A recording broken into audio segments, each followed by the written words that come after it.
For our next session, we present Chester King, CEO of the British Esports Association, and his panel of speakers in a discussion around how esports facilitates the development of digital and STEM-based skills and the future career pathways that these skills can open up. Will you please give our speakers a warm welcome to the stage?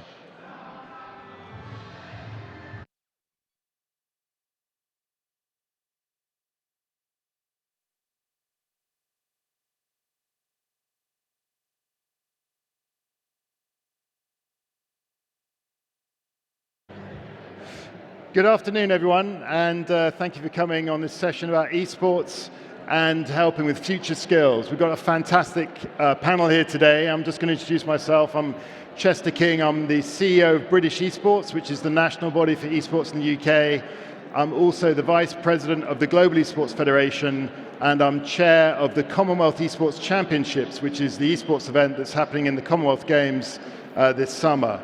So I'm going to talk about what we've done in education, and for us it was really important to develop future qualifications for future skills. So we developed with Pearson BTEC in esports, which was a fantastic new education qualification, and in the UK we've got just under 2,000 people studying it this academic year, and we're selling this education around the world. So what I first want to do is introduce my panel and start off with Professor Andy Meir to talk about himself and what he's doing. Yeah, so as Chester said, I'm Professor Andy Meir at University of Salford in Manchester, where we've been developing esports for nearly 10 years now. And Chester and I were just discussing, we met at the Rio 2016 Olympic Games when British esports was just getting off the ground. And I think over that time, we've seen universities, colleges, schools really get on board with it. And what we love to do at the university is to share this love, share this passion for gaming, and bring people from all disciplines, arts, business, science, and the media to think about how we produce the next generation of esports, bringing research and innovation into it. Great, and now I'd like to introduce Paige Johnson from Microsoft. Hi, my name's Paige Johnson from Microsoft. I'm really happy to be here. At Microsoft, we really believe in engaging students in meaningful learning experiences. We've got Minecraft EDU and lots of other tools that help get students into gamified learning and really re-engage them in the current environments that students and teachers are facing. Fantastic. And finally, we've got Mark Weller from Vex Gaming, but also from British Esports. Hi everyone, I'm Mark Weller. I'm Chief Gaming Officer at one of the UK's leading esports organisations called Vex Gaming. I'm also the team manager for the GB esports squad, as well as newly appointed as Team England esports team manager as well for the up-and-coming Commonwealth Games. So, big question, what actually is esports? So the term for esports is organized competitive video gaming. So this is always human versus human, and it's a subsection of gaming. And there's about 30 different esports, and some can be 1 versus 1, and they can go up to 6 versus 6. And of kind of the 30 kind of main esports, some of them are virtual sports like driving games or football games, but the tier 1 esports are games like League of Legends, Dota 2, which are MOBAs, and then you've got FPS games like Call of Duty and CSGO. And around the world, there are a number of different tournaments that you can play for prize money or for medals. And one of the events we last run, which was in December in Singapore, which was the Global Esports Games, had 500 million views and 4.1 million concurrent views at the same time. But as I say, what we're here to talk about is the skills that you get from esports, and it's not about promoting kids all the time to be pro gamers, it's all about the ecosystem around it. So I'm going to start off with Andy about framing to us all about the skills and knowledge requirements of future digital societies and skills. I mean, what for me has been really exciting through the esports journey is to see how many different areas of digital have got involved. So we have lots of creative people wanting to do productions around esports, working on things like computer game design, trying to think about different new interfaces for controlling within game systems, fantastic examples of patents that have been awarded to think about how you can create a new spectator experience within the playing field of an esports competition. So it's really transforming the dynamics of how we stage events, but also think about how we create create new experiences. So at the university at the moment, we're looking at a lot at artificial intelligence and its interface with gaming. We're looking at things like wearables technologies, and a big one at the moment for us is looking at virtual reality. So I think a lot of us working in science, innovation, really look to esports as kind of pathways to innovation, partly because there's just so much excitement and joy around the esports area and so many people getting involved, but also, and I think particularly, because esports is a pathway to breaking new ground in technology. So the biggest test for artificial intelligence a couple of years ago was between a human and an esports title. So this is as far as we've got with that technology, and it's happening around the world of esports. So we see it very much as a pathway into innovating with all aspects of digital technology, and actually helping people to figure out how to inhabit digital spaces, which is a big part, I think, of the learning journey of anyone from school up to university. How will we live within these virtual worlds? Brilliant. So it goes on to page about, how do you think technology is kind of supporting educators delivering courses and delivering education? Yeah, I mean, I think that right now technology has gone to the forefront of education, but not always in the best way, like sort of a transliterated version of lecture, which is not really helpful.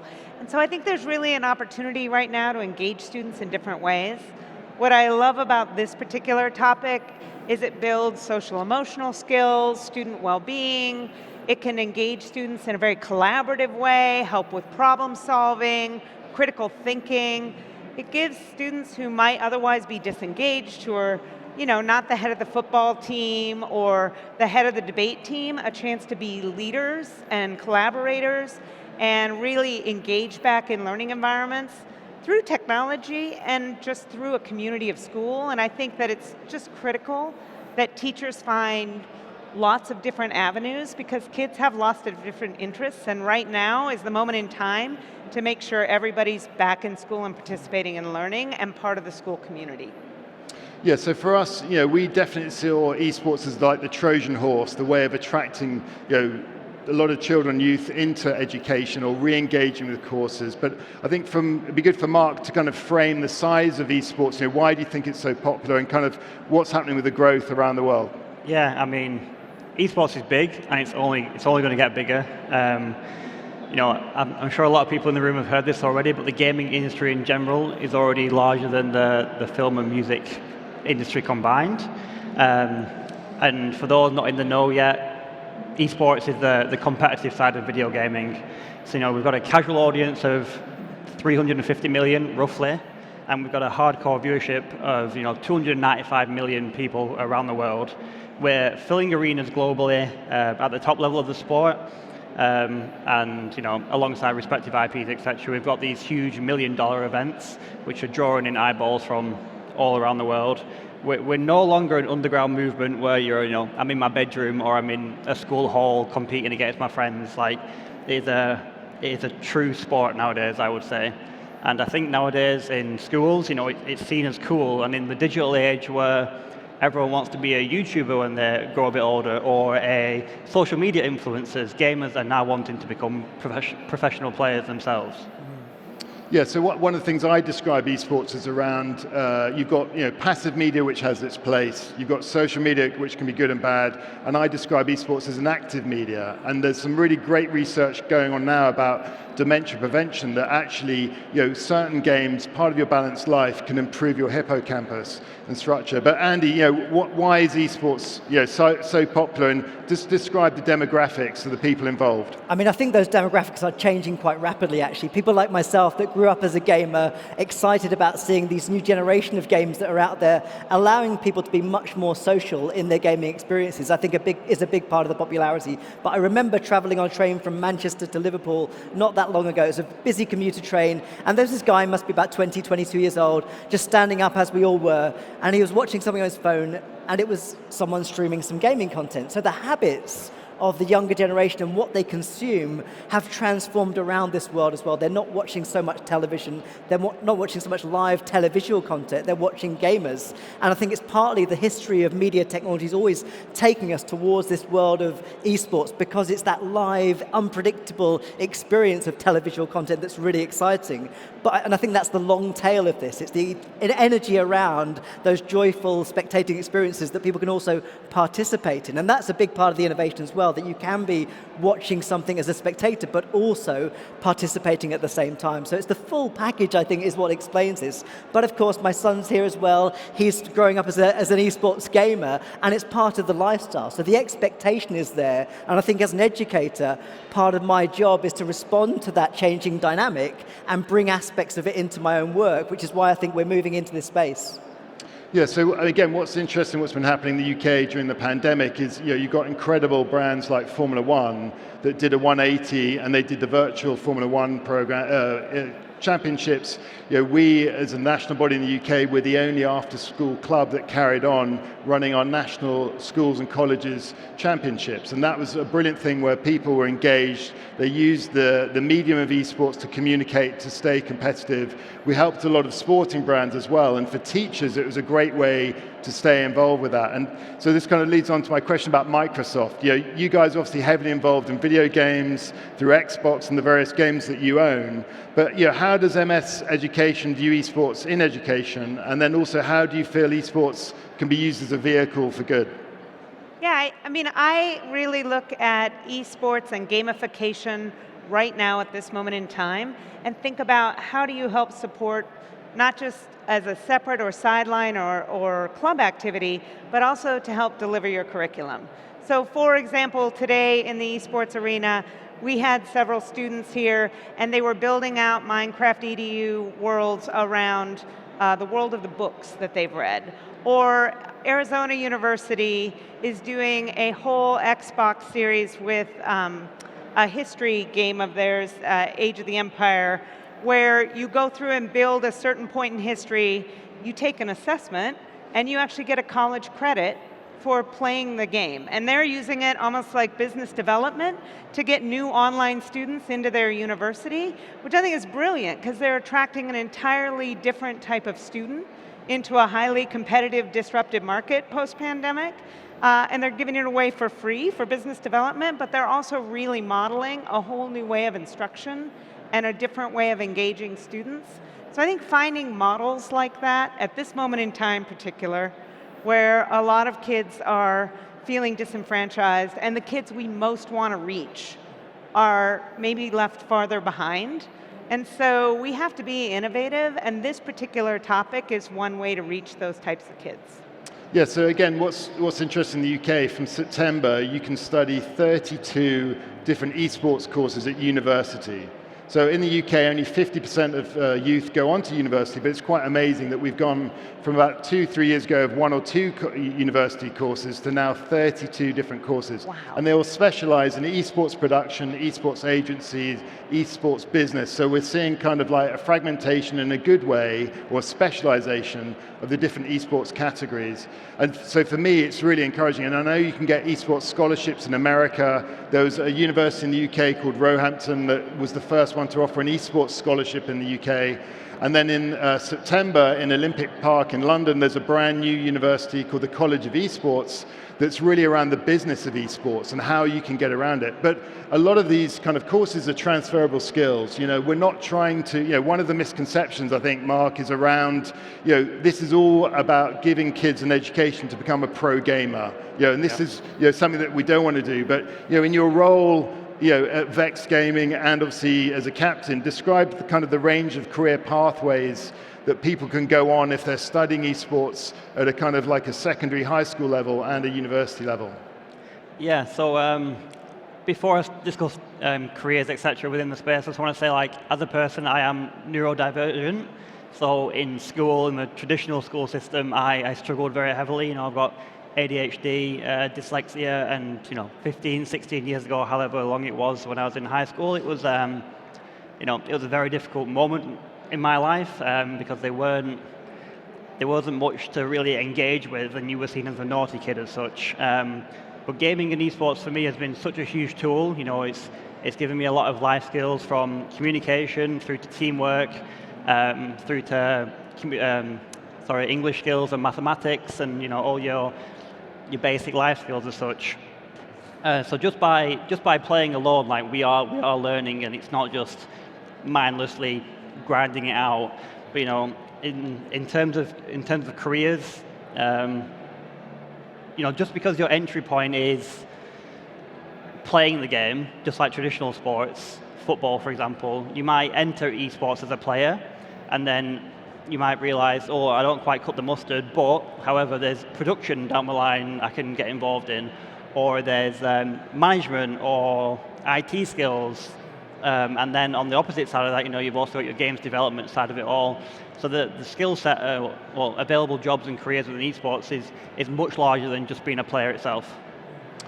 Yeah, so in the UK, one of the biggest recruiters of esports people at the moment is the sports industry. So every Premier League football team has an esports team. Every Formula One team has an esports team.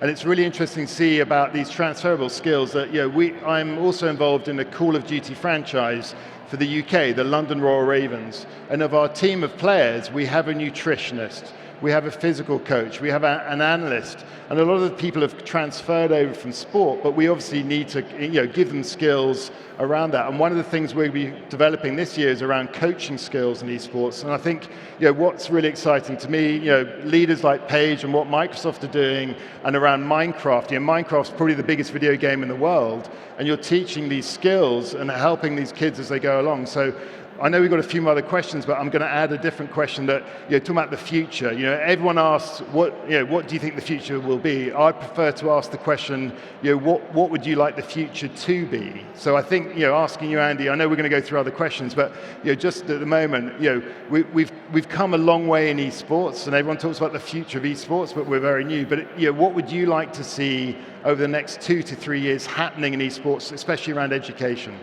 Wow, it's a great question, because I've had many conversations here today where people still don't know what esports is. And I think a big part of our job over the last few years is still to explain what we're talking about, and explain it at a time where it's still establishing itself as an industry. I think one of the reasons why we see such excitement is because it brings in all those different sectors. So if you are not wanting to be a player, you can be involved with esports productions. I mean, I tell you what, my university esports team, the people that populate that team, not just the players, but the producers, are the best ambassadors for my university. They're the most eloquent, capable students in the university. And so in terms of the qualities that we find in this community, they're incredibly rich.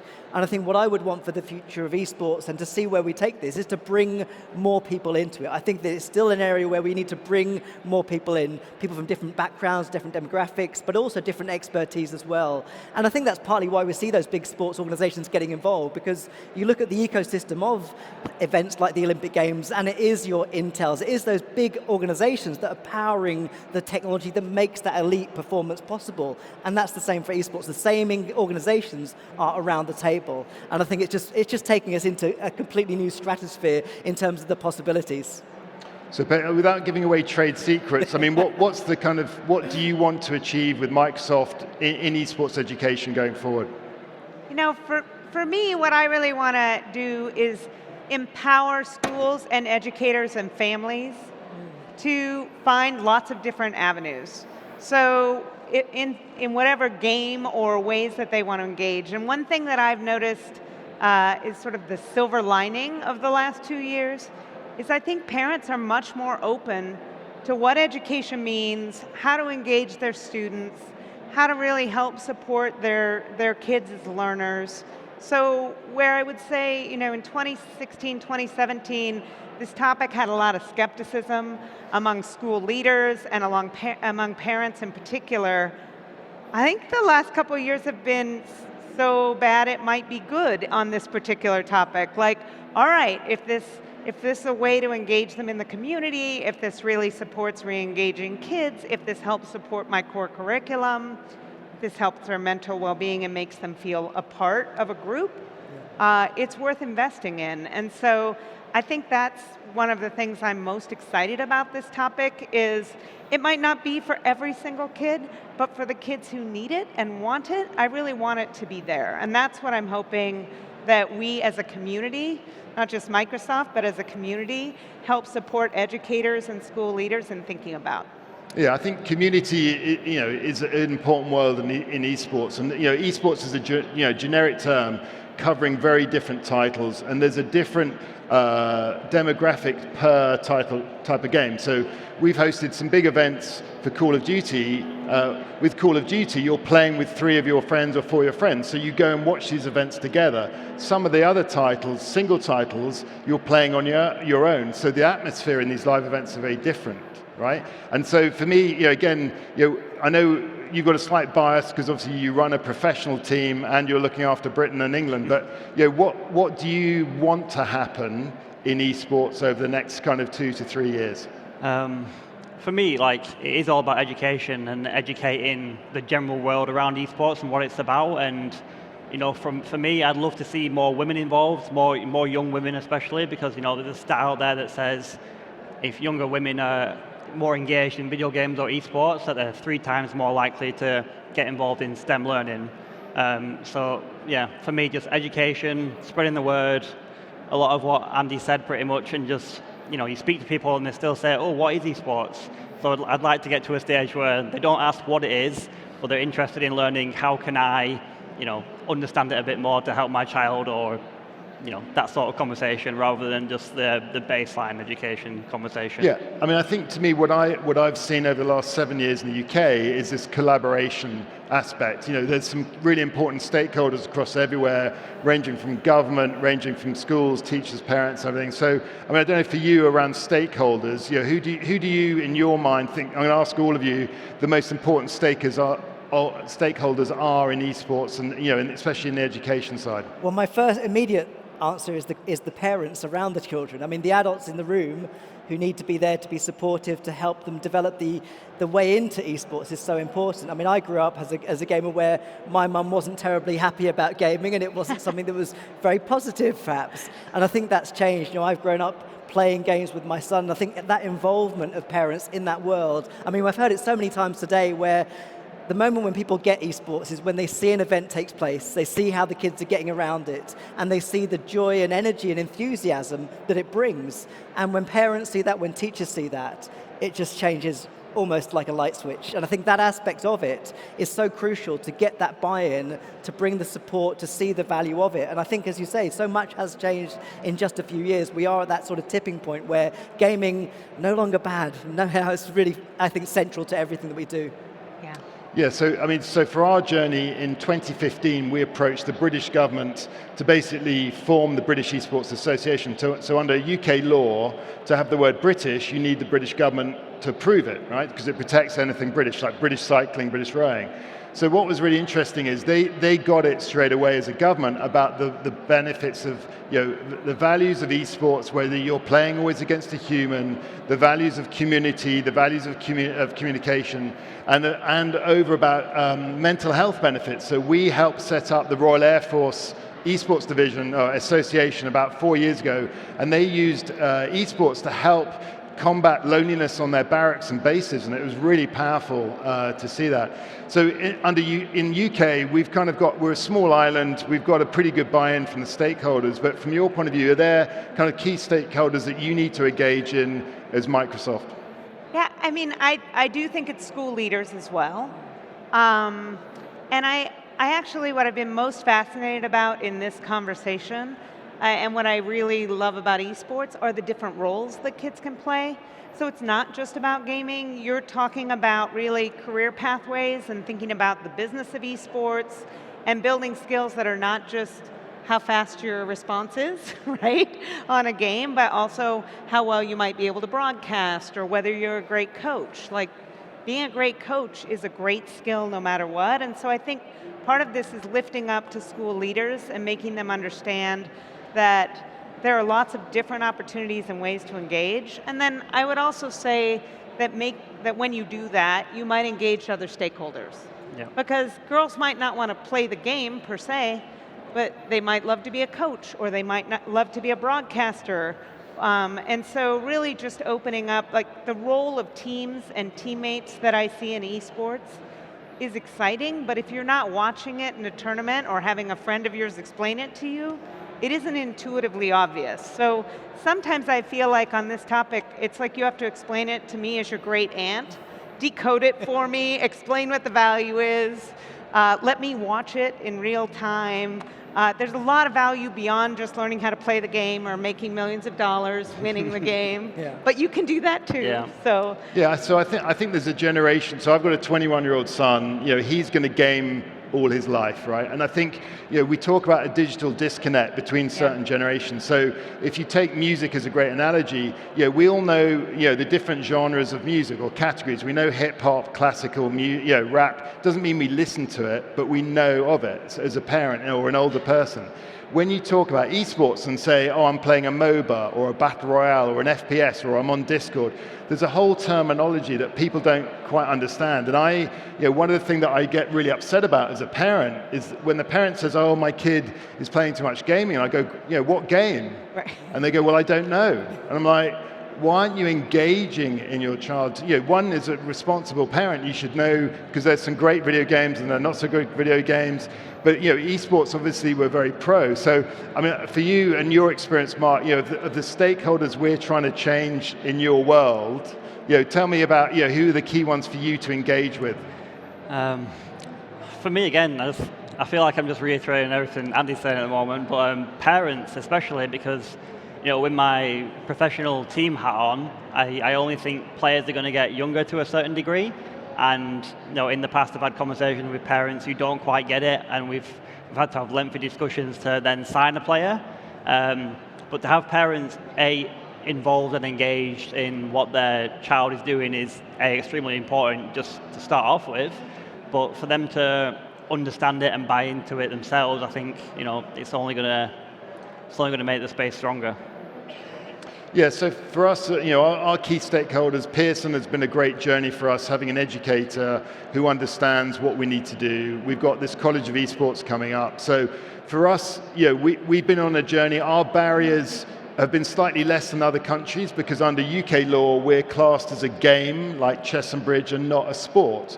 So that whole argument about are you a sport, if you're a sport, that doesn't really happen, or it shouldn't happen in the UK because it's very clear that we're not a sport. I think at an elite level, these guys are athletes and girls are athletes, and we do accept that. But I think our stakeholders we've managed to engage have been really receptive, especially during the pandemic. We had an incredible, showed how resilient esports was and how a lot of sports organizations wanted our help. How can we help with mental health? How can we help with combating that? So, I'm conscious of time. I'm kind of wrapping up two questions. So, what barriers do you see? And kind of the pandemic, did it kind of prove certain things? So maybe they're the questions that I'm going to finish with. Yeah, I mean, I guess for me, studying sort of educational theory and understanding how we develop pedagogically, what's really interesting about esports is I think they represent the culmination, or at least the present culmination of where we are in terms of how we create immersive educational experiences. So the interface, I mean, back when we were using OHPs and projectors and things like that, this technology is so much more compelling to make all of education even more immersive, even more interactive, and particularly to bring that sense of authorship into the environment as well. Often we're delivering stuff to students. Now we're actually allowing them to explore the pedagogic materials themselves, and that's, I think, profound. So for me, the barrier is bringing that tech into the classroom and allowing those sorts of really rich experiences to come through the system. And then for Microsoft, do you see any barriers, or you're so big and you're a juggernaut and you're going ahead? Look, often the barriers are small, they're logistical. And so that's why Lila Buellman in the audience has created a Minecraft EDU toolkit, so that educators who are really passionate about trying this in their schools kind of have a how-to guide of how to get started. I think sometimes it's just not thinking huge or worrying about winning everything or creating the greatest team, but oftentimes it's being a passionate educator in a school wanting to get started. And so sometimes it's just logistical help on getting started. Yeah. And Mark, from your point of view on the development of what you're doing, obviously you're an employer, you're going to be looking at people's skills. Have you found, what do you think the barriers could be for you going forward? I think people just getting the actual experience, like hands-on experience within the space. There's a lot of opportunity out there, but I think a lot of people are going to be coming out of schools with not enough physical, tangible time within the space themselves. So as long as employers and educators, are keeping that in mind and enrolling that in somewhat of what's the best way to say it, like a hybrid course as such, so they get some hands-on experience in the industry as well as doing all the curriculum side of things as well. I think that would be fantastic. Cool, so we're going to wrap up in about, 59 seconds, but if you want to ask questions, there is a way to do that. We've got afterwards, we're going to a room and there's going to be a Q&A, kind of like a post-analysis of our discussion. But I think what's really important, if none of you have been to an esports event, you should go to a live esports event just to see how engaging it is and understand about the different demographics. And what's really exciting to me about, if we're back here in a year, what has happened in the next year, because there's some serious changes happening. In the UK, we've got the Commonwealth Esports Championships, which is going to be incredible. We're opening a brand new performance campus. We're a not-for-profit body. We're helping the talent, but we're having courses around esports, so streaming and everything like that. So I'd like to lastly thank my panel, Andy, Paige, and Mark, for their time, and hopefully everyone found that really interesting. But please get involved in esports. Thank you very much. Thank you.